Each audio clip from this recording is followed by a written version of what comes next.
Hello and welcome. I'm Peter, and this is my intermediate Bryan 201 situational moves. Here I'll be going over Bryan's moves that were not covered in the Bryan 101 fundamentals video. If you are a beginner Bryan, I suggest first checking that video out here. Boop. And getting a handle for those moves before jumping into this. And those of you intermediate Bryans or even potentially advanced level Bryan players, hopefully there is a gem here or there and something new for you. As always, if you enjoy this content, please like, subscribe, and hit that bell notification icon below. And any new content I put out, you'll be up to date. Additionally, I encourage anyone with questions or comments to go ahead and do that below, as I'll be sure to get back to you. At this time, I would like to give a shout out to all the subscribers. You really encourage me and keep making these videos. For all of you who are commenting below, thank you so much. I truly appreciate it. One last shout out, thank you MoogleMog for helping me read through my scripts and letting me bounce ideas off of you. You two have been a tremendous help. One quick housekeeping note before moving on. There will be 3 moves that are not covered in this video. That will be Bryan's back 2, Bryan's spinning back fist attack. That will get a separate video because of all the different possibilities, cancels, and utilizing it is kind of a bit tricky. Back 3, Bryan's front kick attack. This will also not be covered in the video as it's usually used as a combo extender, but some of the applications out in the open can be a little bit unconventional, so that'll get a separate video as well. And last but not least, Bryan's taunt, his 1+3+4. As I mentioned, this will absolutely get its own separate video because many of you guys have been demanding that, and I'm working my best to try to get through everything, everyone's requests. Anyhow, so thank you guys so much, and let's get started.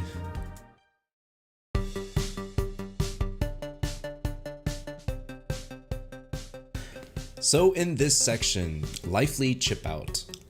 Generally speaking, these are moves that you are going to want to use when you have some sort of a life lead and you want to close the round out.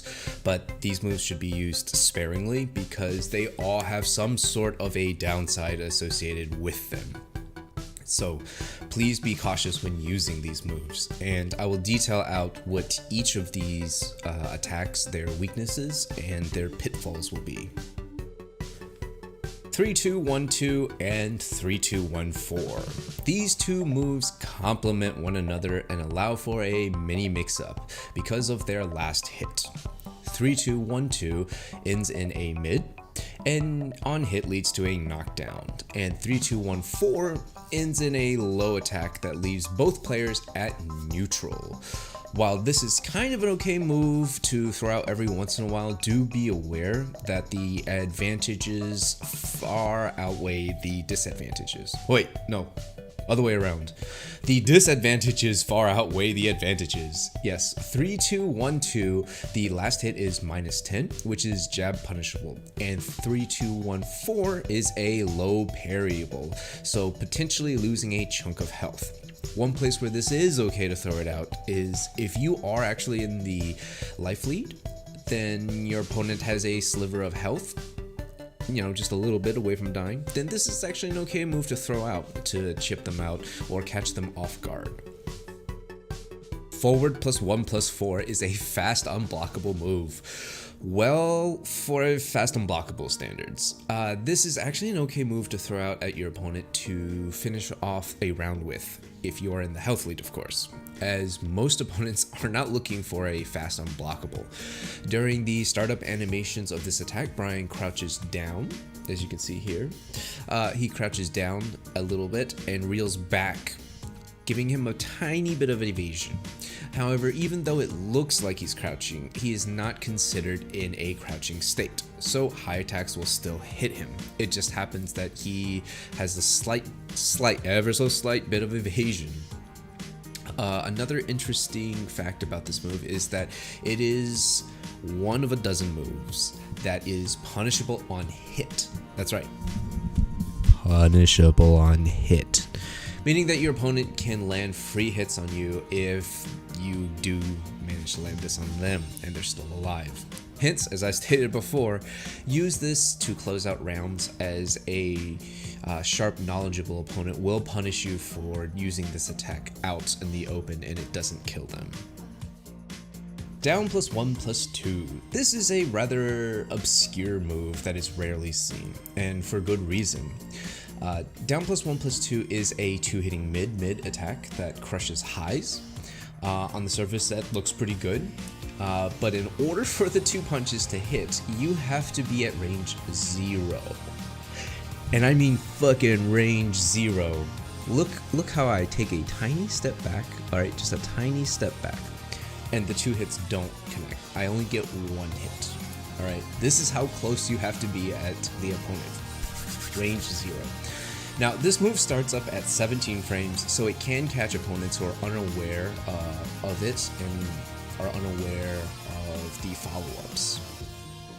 But none of the follow-ups after down 1/+2 are guaranteed, even on counter hit. Down 1/+2/3 ends in a hatchet kick, which shares all of the frames that hatchet kick does. Alright, and down 1/+2/2 allows Bryan to forego the 2 punches altogether and just make a massive overhead swing that hits the opponent. On hit, it launches and guarantees a full combo, and on block, it's actually +2 on block. Use this move once in a blue moon to kind of close out a round on unsuspecting opponents or people who are caught sleeping and not really alert. But do be aware that throwing this out a little bit too often can be very detrimental. Down 1/+2 also has high crush. Yes, it has high crush. It even crushes Wind God Fists and Electric Wind God Fists. As a final note, this move does allow you to enter Bryan's sway attacks by pressing back. So down 1/+2 back allows you to go into Bryan's sway, and if you press forward after down 1/+2, then he will go into a crouch dash. But this may or may not be covered in a future video. Back 4. Bryan flings his body into the air and flies across the stage. This attack hits both mid and grounded. However, this attack generally should only be used when you are in the life lead or time lead to close out a round. Oftentimes opponents trying to close the gap when there is a lot of life to make up or there is not much time on the clock left will run into this attack. But do not become too reliant on this move. The reason for that is that while the move itself is not terribly punishable, it does leave Bryan grounded and susceptible to potential Oki if it is blocked. And of course you don't want to eat that wake up guessing game, because some characters like Kazuya could just absolutely destroy you with this.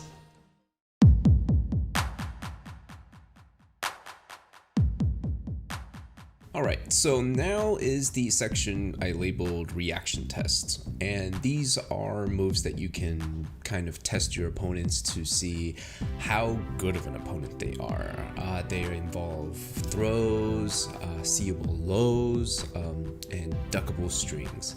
So any opponent who is very sharp, they'll usually pass these tests, but they're still good to use here and there just to keep your opponent honest. So Bryan has 2 command throws, the first of which is this, forward 1/+2, which is naturally a 1/+2 break. This is good to mix in with generic 1 or the generic 2 throw to keep your opponents on their toes. A few things to point out about this is that sometimes it switches sides and sometimes it doesn't switch sides on hit or on break. I haven't figured out why this happened, so if anyone does know, please leave me a comment below. Additionally, this throw does about 5 points of damage more than your generic throw, so it's not the most damaging of throws. But a noteworthy point to make is that if your opponent is very good at throw breaking, then when this throw is teched, it resets both players back at range 2, which is where Bryan wants to be if he's playing keep out.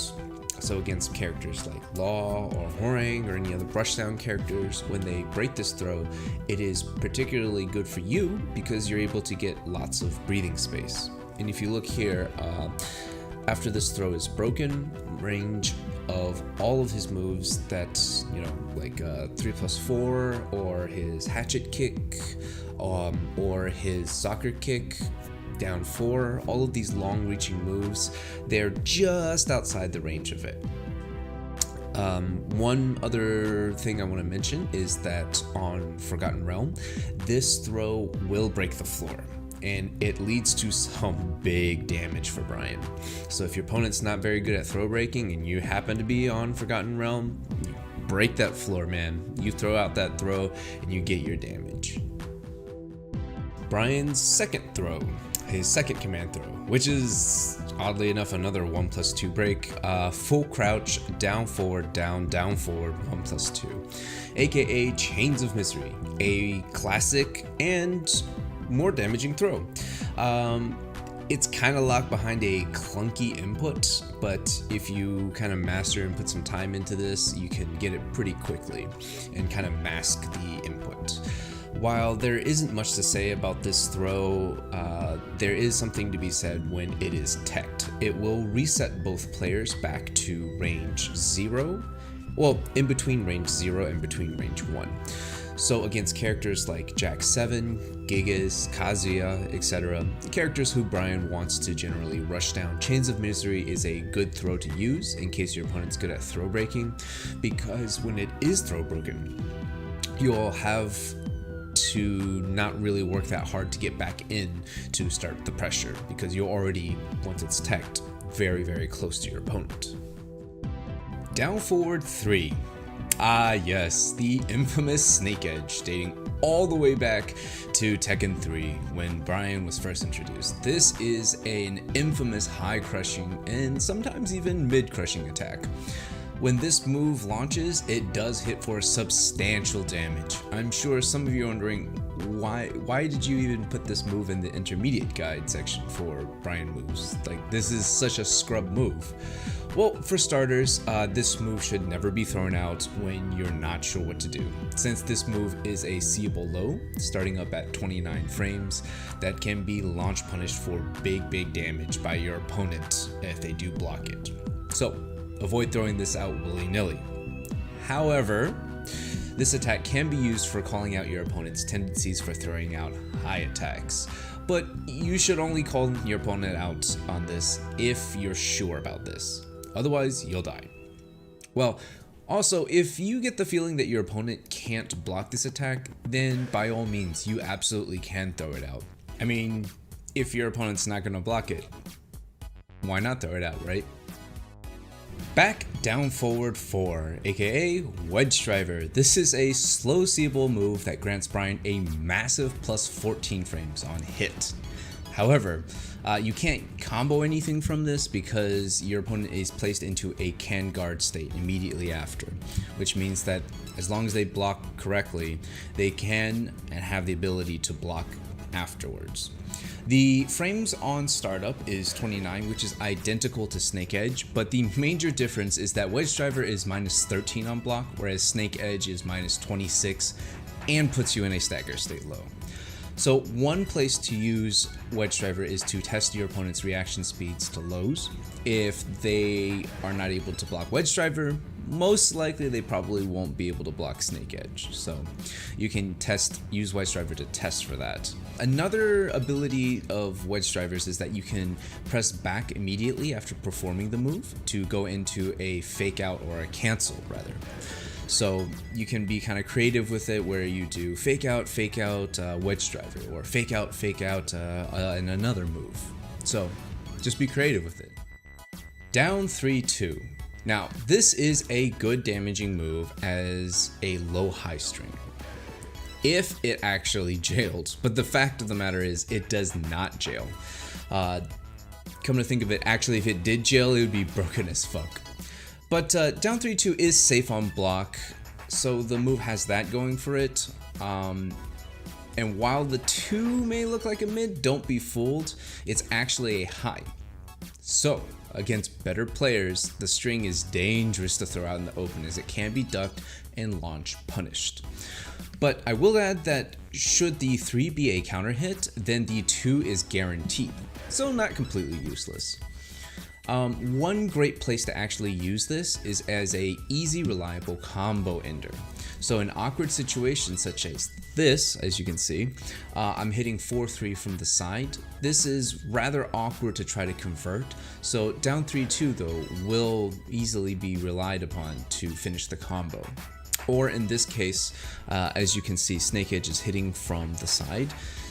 Down 3-2 can be used to end the combo here after the corkscrew. Oh, by the way, one other property of down 3-2 that's rather interesting is that it does wall splat, so you can use this potentially near a wall for some extra damage.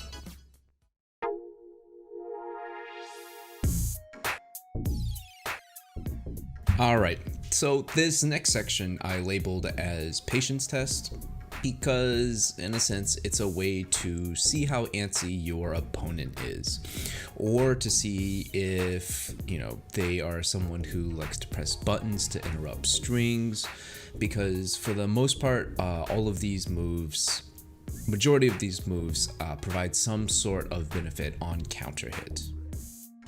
First up, 3-3-2 and 3-3-4. This is yet another set of strings that complement one another for a bit of a mix-up should your opponent decide to engage in it. Now, 3-3-2 is a safe string that ends in a high jet upper, and 3-3-4 is a string that ends in a mid kick. I say 3-3-4 is a safe string even though it is -12 on block, because the pushback it grants is ridiculous to the point it cannot be punished at all by most conventional characters. Now, I say that this string is a mix-up should your opponent decide to engage in it, only because both options can be blocked simply just by holding back and leaving the opponent safe. But should the opponent want to make a read on 3-3-2, the last hit is a high, so it can be ducked and then launch punished. But 3-3-4, this option will catch any opponent ducking. Unfortunately though, 3-3-4, the last hit is very linear and can be sidestepped left or right, even by somebody like Jack. See here. NANI? Well, I guess Jack can't sidestep it. Unfortunately, 3-3-4, the last hit is very linear and can be sidestepped left or right, and then punished accordingly due to its whiff recovery. However, 3-3-2 will catch any opponents looking to sidestep. So yeah, this string is about as safe as your opponent really wants to be. If they want to make a read, then that's up to them. I suggest only using this string very sparingly to catch your opponent off guard or give them another move to think about. As an additional note, do be cautious when throwing this out against characters with a parry, as the last hit of both strings can be parried very easily. This is Bryan's 4-string series, aka his Magic 4 series. All in all, Magic 4 is Bryan's fastest counter hit launcher, coming out at 12 frames and hitting high. But as good as this is, don't be fooled. Bryan's combos after a single Magic 4 can be quite hard to hit, and sometimes inconsistent depending on the opponent's axis. However, that's why 4-3 exists. 4-3 serves as a much easier Magic 4 combo starter, but requires that you commit to the string. But this easier form of damage is not without its downsides. 4-3 is -10 on block at close range, so therefore jab punishable. And should you decide to commit to the full string of 4-3-4, it is -12 on block. So you will lose a chunk of health if your opponent is sharp. Having said that, it is not a terrible idea to throw this out every once in a while to catch your opponent pressing buttons, as the last hit of 4-3-4 will provide you with some sort of a knockdown. Due to the note that last hit of 4-3-4 can be held down, and charged all the way to make it a safe move at -9. But will require you to make a commitment to charge it right away. As soon as you press 434, you have to hold it. You cannot basically look for your opponent to see if they're pressing buttons and then hold it. You basically have to commit to this. Down 2 and down 2-3. This is a very underutilized attack. Very few players I see use this. It is a mid hitting attack, down 2, and comes out at a decent speed at 14 frames. And on block, it is only -2, so it's not bad at all. But on hit, down 2 is pretty interesting because it does force crouch and gives you +1 frame of advantage. The full string of down 2-3 is a double hitting attack that is only -10 on block.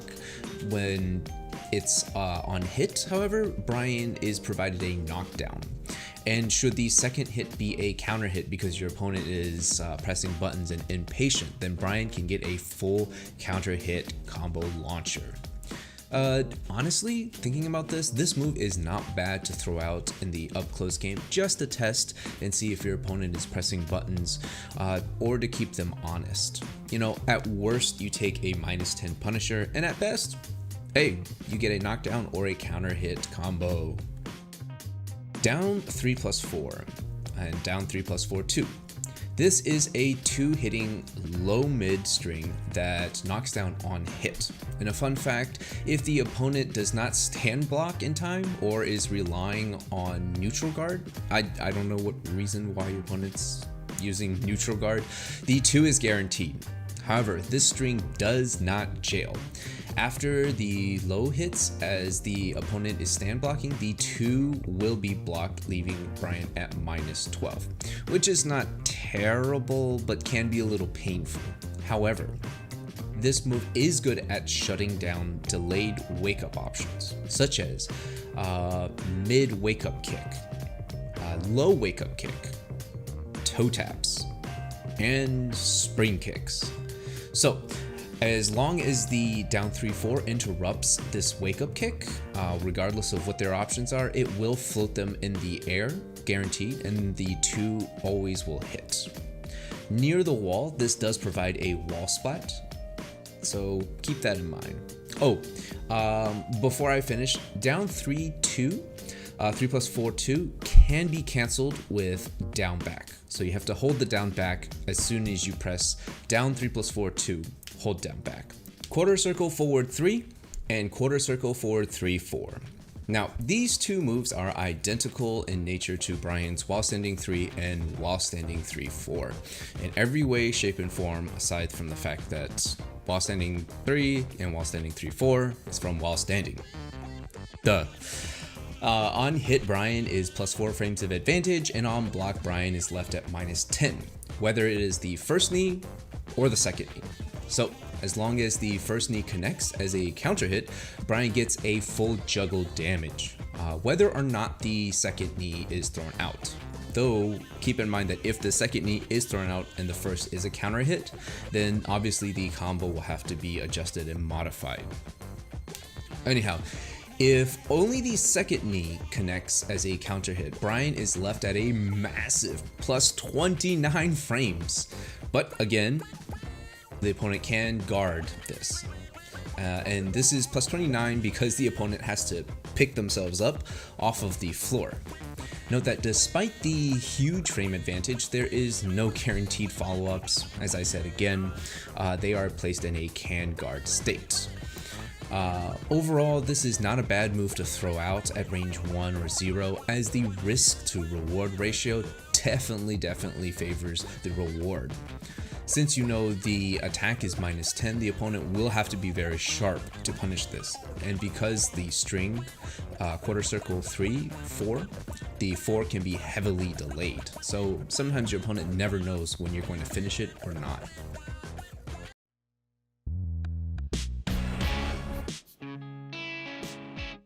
Alright, so here we have the miscellaneous section where I have a bunch of mishmash moves that didn't fit into any particular categories. So there's about 7 of these moves. Bear with me, we're gonna make it through. Forward 2-1-4. On the surface, this move is rather awkward to use out in the open. It is kind of a stumpy range of range 1 and a bit slow on the startup at 15 frames. But what it does lack in range and startup frames, it does make up in guaranteed damage. Now, when I mean guaranteed damage, what I mean is if the forward 2 of this string hits, the 1 and the 4 are guaranteed, netting you a sizable 42 points of damage. The optimal use for this outside of taunt setups, as I'm not talking about taunts in this guide, is actually for punishing rage arts that leave your opponent fairly close at range 0 or range 1.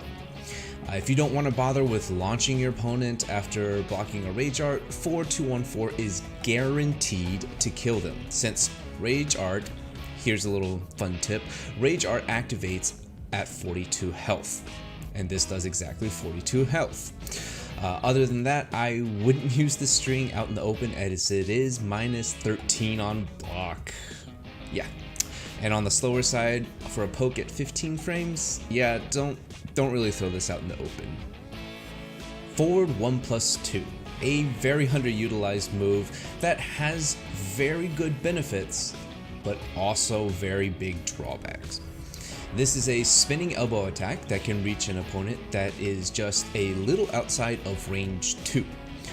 On hit, this allows you to get a free follow-up of quarter circle forward 1+2, which is moderately hard to execute, or quarter circle back 3, hatchet kick, or quarter circle back 4, soccer kick, which is easier to do, or just straight up snake edge the shit out of it. All right, that's the easiest option.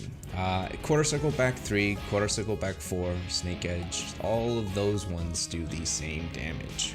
Now, as I have said, there is one big drawback, and that one big drawback is it is a high.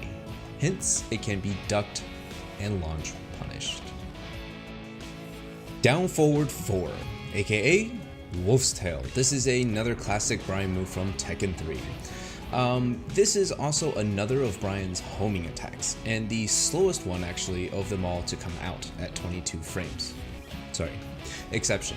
Snake Edge is the slowest homing attack, but this is pretty slow too at 22 frames, and though despite the fact that it's kind of slow to come out, it does have quite a few perks, and I'm going to go over that.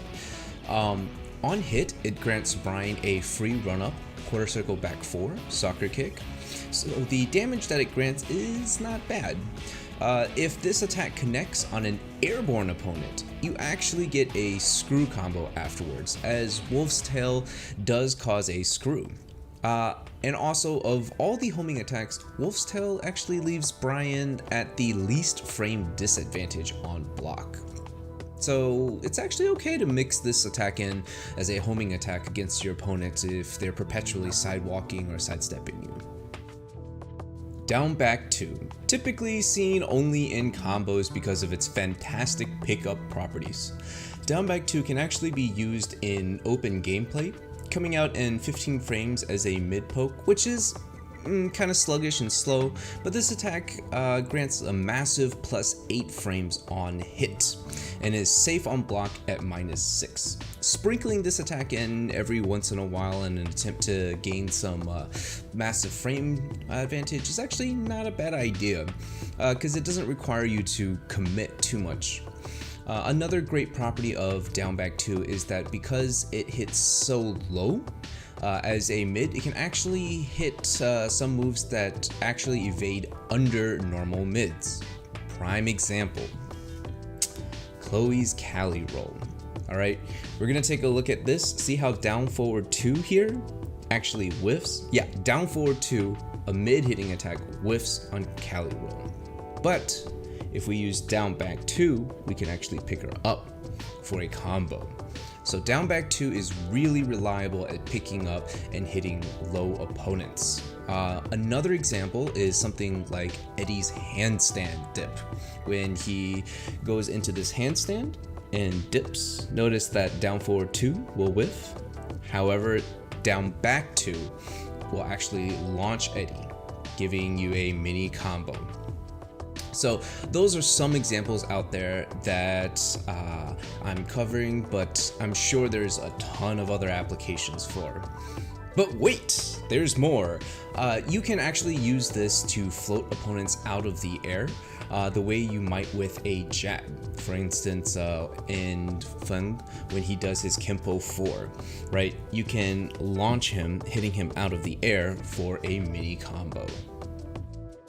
Down back 1+2. This is a 15 frame double hitting mid attack that reaches a little bit a ways from range 1. While often this is not great to throw out in the open, as it is -13 on block, it is however best used in two circumstances. 1. At the wall as a super duper reliable wall ender. If your opponent is too low to the wall for Bryan to connect his back 3, forward 3, 4 to reliably hit, down back 1+2 will be your go-to ender. As you can run a fair bit of distance, as you can see here. You can run a fair bit of distance and still close the gap and use down back 1+2 as it hits extremely low. Second, it can be used as a 15 or 16 frame punisher on certain moves that jet upper will not reach, that you're not comfortable necessarily using Mach Punch because of the timing. Here's one example that I found, and I'm sure there's going to be tons more. Laws while standing 2. Now, if you didn't know, laws while standing 2 at max range, you can clearly see that jet upper here.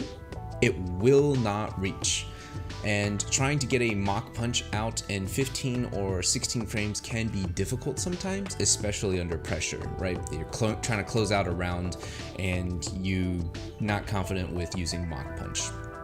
Well, in this case, well, I'll give you an example why Mach Punch might be a problem. Like, how many of you have had this problem happen when you're trying to punish with Mach Punch?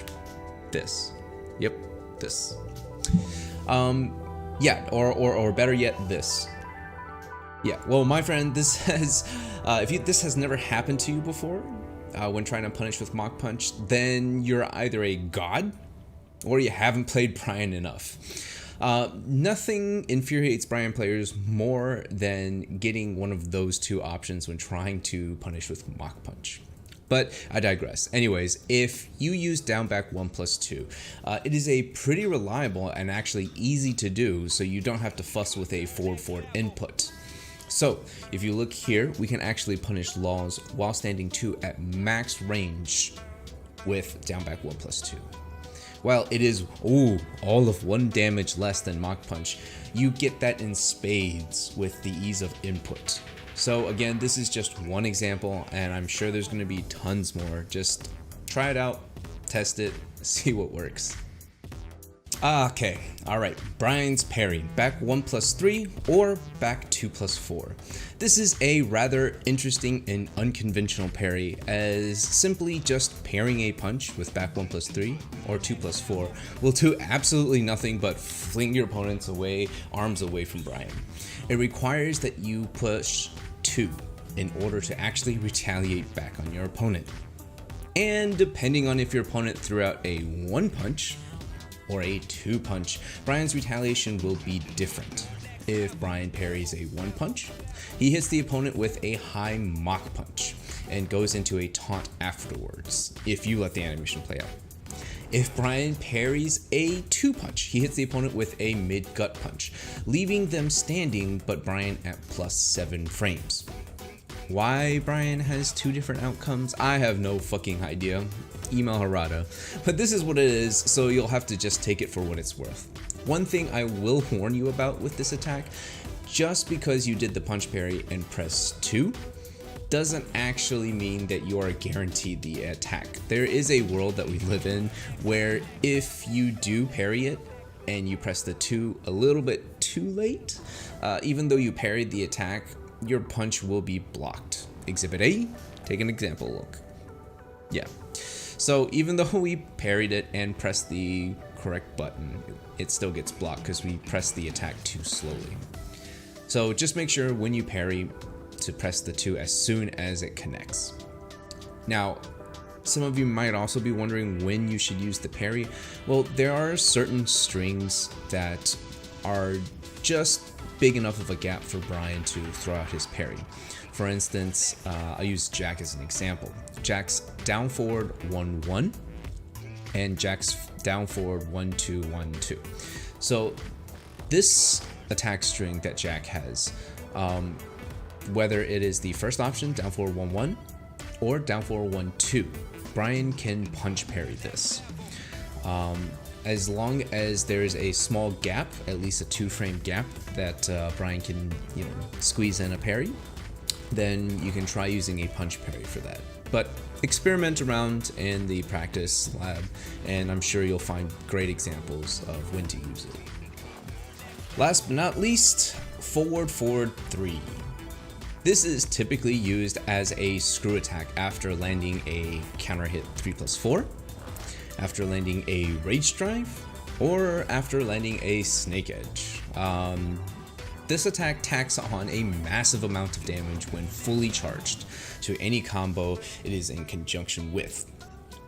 Out in the open, its applications are a bit limited as it's slow to start up and is -12 when not held down for its full charge, and a bit slow.